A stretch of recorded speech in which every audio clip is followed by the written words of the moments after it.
Census experts, lawmakers, and other academics are up in arms over the Census Department's decision to end the response by a month. They say an undercount is likely and will produce less accurate data, and that includes right here in North Dakota. Here's KX News' Robert Sir with the story. If the 2020 census were a football game, we'd be at the 2-minute warning.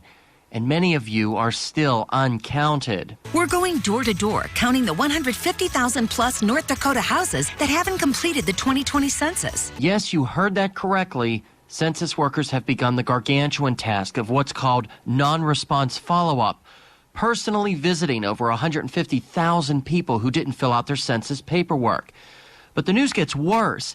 The Census Department had asked Congress to give workers until the end of October to get it done because of delays caused by the COVID-19 pandemic. But those talks have stalled in Washington, meaning census folks have about 50 days to get you counted. North Dakota census officials have been banging the census drum for over a year.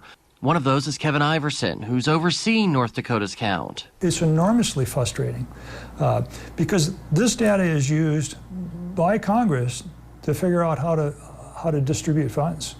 And like we said, we expect the impact potentially could be, just 10% of those who've not responded would be $725 million over the next decade. That's a huge amount of money.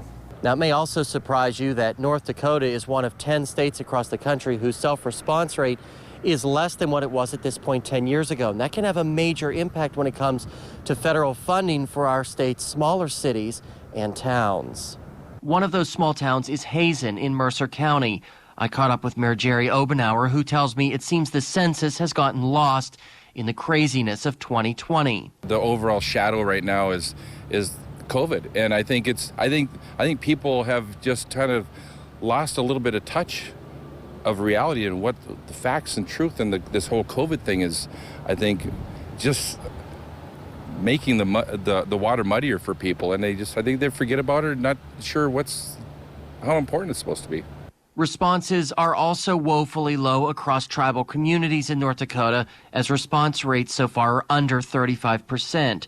Now, tribal officials are also upset with the decision.